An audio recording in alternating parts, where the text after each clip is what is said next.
Welcome back, listeners, to Sandman Stories Presents, a folklore podcast where I read you to sleep or until the next story. I'm your host, Dustin. If you want more Sandman, I have extra stories that are too spicy for the main feed, available on my Patreon. You can even join at the free tier and get everything. Today we are back in the book of Canadian folktales, written down by MacMillan. Here we learn about why Rabbit is so lazy, and why you shouldn't go into business without knowing who your business partners are. Okay, let's begin. Rabbit and the Grain Buyers. Once long ago, when the Indians lived in Canada before the white man came, Rabbit was very lazy. He had worked long for Glooskap, the great ruler of the people, as a forest guide, but his hard work was not appreciated or rewarded. He saw all the other animals idling in their time away, relaxing all day long, and doing nothing but filling their bellies with food, and sleeping all afternoon in the warm sunshine. And he said, "Why should I work for other people when nobody works for me? I will lounge about like all the other animals."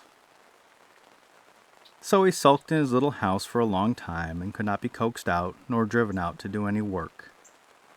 But as he was a lonely fellow who always lived by himself, with very few friends in the world except for little children, he soon got tired of this lazy life. For, by nature, he was industrious and energetic, and he always liked to be doing something or prowling in the forest. So he said, "I must find some work to do or I will surely lose my wits, but it must be labor that benefits me, and not other people." For a long time, Rabbit puzzled his brains, thinking of the business or profession to follow. But nothing seemed to be to his liking. At last, one day, he saw some Indians trading skins and knives. One was selling and the others were buying, and they seemed to be making a great deal of money without doing very much work. Rabbit thought that this was indeed the easiest way to make a living. Then he saw Duck walking along, carrying a basket of eggs. He said to the duck, "How do you get along in the world? You seem to do nothing but eat and cackle and swim in the pond. You never seem to do any work." And Duck said, "I lay eggs and sell them in exchange for corn. Why don't you lay eggs? It is all very easy." But Rabbit knew that Duck was only laughing at him, and that he was not meant to make a living in that way. Then he met a bee in the forest path and he said, "How do you make a living, wandering bee? You do nothing but gad about all day long, going from flower to flower, dressed in your good clothes of yellow and black, and always singing your tuneless song." And Bee said, "I make honey and wax and sell them. I have a great store for sale now. Why don't you do as I do? I am always happy. I sing at my work, and what's more, my song is not tuneless. And just for your impetus, take that."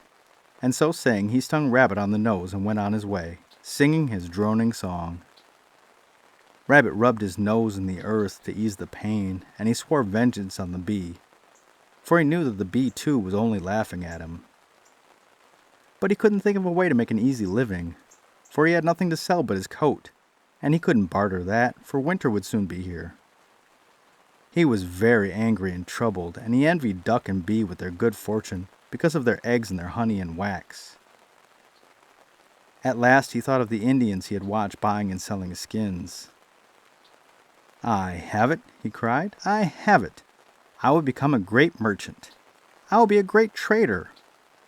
I will live on a farm where they grow corn and vegetables, and I will steal them and sell them to the other animals, and thereby make a great store of money. I shall be very rich in a very short time." So, with a grin on his face, he went to the field next to a vegetable garden, and in it was growing Indian corn and all kinds of grain, which he knew the other birds and animals would gladly buy. So he made a sign and put it in front of the house, and it said, "Buy Rabbit's corn, the best in the land. It will grow without rain. There's only a small quantity left. Orders taken here." Then he sat in his house and waited.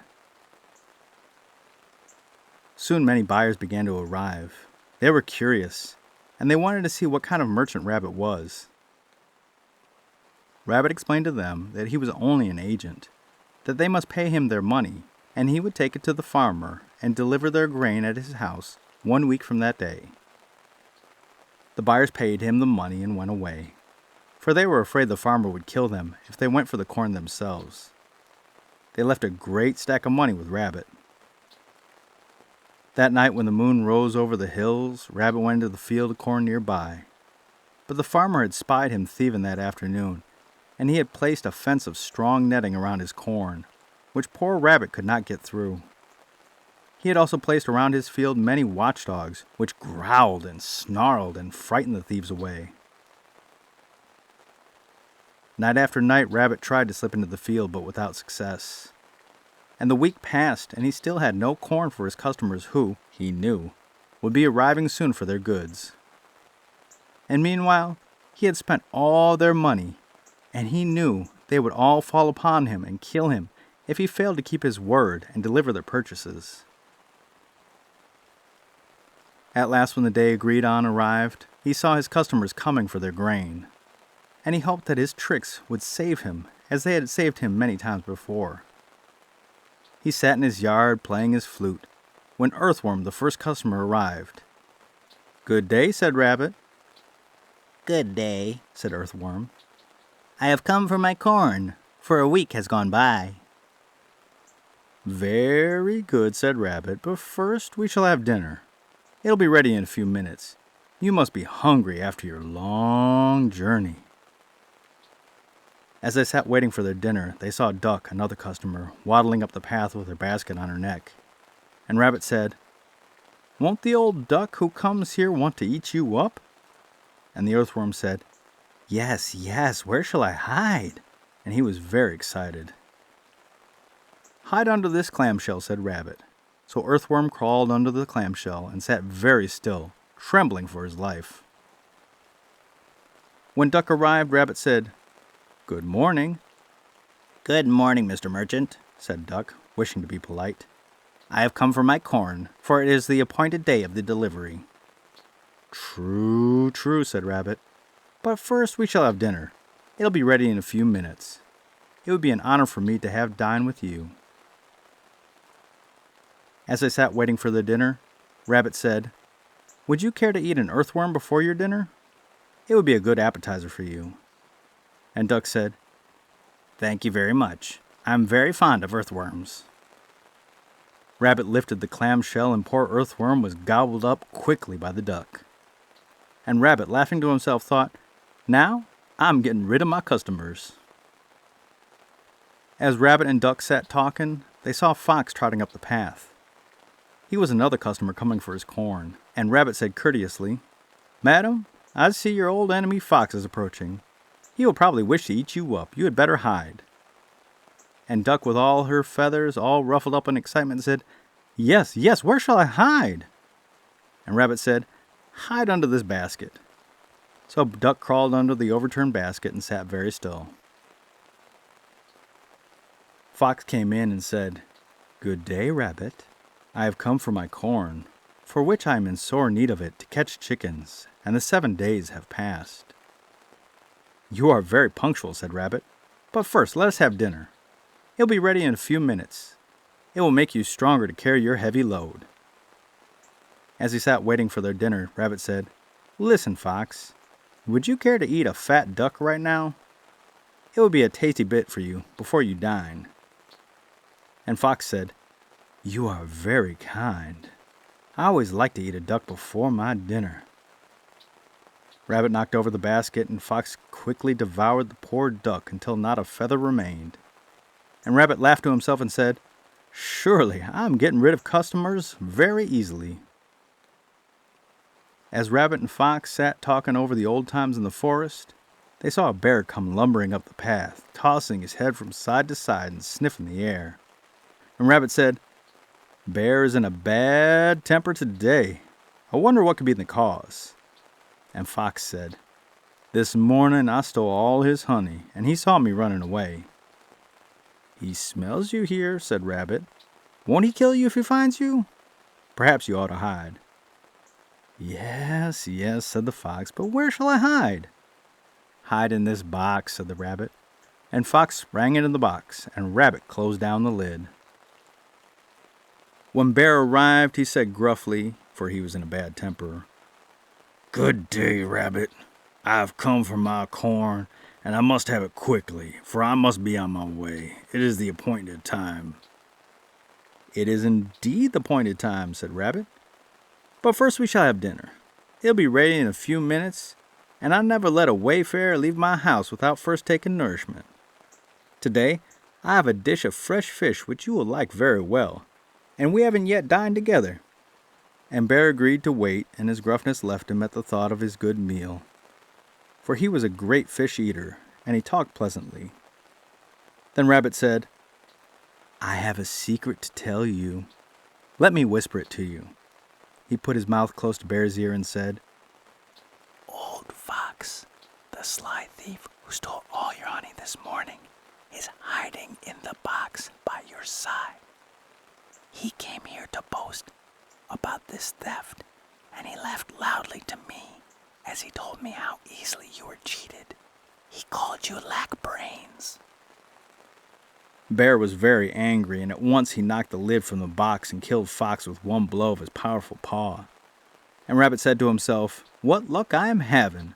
There's another one of my customers gone." But he wondered how he was to get rid of the bear, and he scratched his head and thought. While Bear and Rabbit sat talking, they saw Rabbit's last customer, the hunter, coming along. Bear would have run away, but it was too late. "Won't the hunter want to kill you?" said the Rabbit, glad to think that this was the end of the poor bear. "Indeed he will," said the bear. Oh dear, where shall I hide?" "Hide under my bed in my house," said Rabbit. Poor Bear quickly dashed into the house and crawled under Rabbit's bed with great difficulty, for he was very fat and the bed was very low, and he had to lay himself out flat on the floor. But he was comfortable in the thought that he would soon escape. When Hunter arrived, he said, "Good day, Rabbit. I have come for my corn, for my children need bread." "You shall have it," said Rabbit, "but first we must have a bite to eat. I have not very much to offer you, but I can give you in a few minutes some hot pancakes and some fresh maple syrup." The hunter was well pleased with the thought of such a good meal, and he said he would be glad to wait. The Rabbit said, "Would you like some bear meat for your children, and a good warm bear skin for your hearth?" And the hunter said, "Indeed I would, but these days such luxuries are hard to find." And Rabbit said, "Oh no, they are not. Under my bed in my house, a good fat bear is hiding. He is lying flat on his back, and you can easily kill him." The hunter hurried into the house, and sure enough, there he found Bear hiding under the bed, flat upon his back. He killed him with a single blow and skinned him and cut him up into small pieces and put the meat and skin into a bag to take home to his children. But while he went about it, Rabbit slipped away into the forest, saying to himself, "Now I have rid myself of all my customers, and I am safe. But the life of a merchant is not for me. I will not be a trader any more. I will gather corn for myself and not sell it to any others." And he quickly ran away and hid himself in the dense thicket. When the hunter went to look for the rabbit, he could not find him, nor was he able to find his grain. And although he thought he had fared pretty well by getting so much bear meat, he swore vengeance on Rabbit for his deceit, and to this day he searches for him, and if he meets him, he will not let him escape. And Rabbit lives by himself and keeps away from the hunter as far as he can, for he fears him because of the trick he played on him in the olden days. The end. It's a long time, you know, I've been waiting for the words that you never did say. But alas, so I read a very similar story back in the Brazilian folk tales, so you'll have to go way back in the archives for that. It's a sort of a chain story where the predators eat the prey one after another. And I can understand not having the life of a merchant. It isn't for me one bit. I like the smart rabbit, and I look forward to more of these fun stories.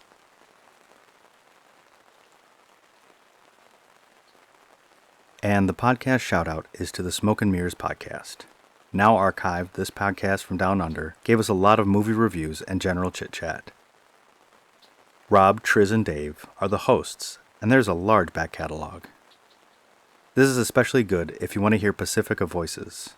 And if you like their show as much as I do, go and give them a like, a rating, and a push to restart the show.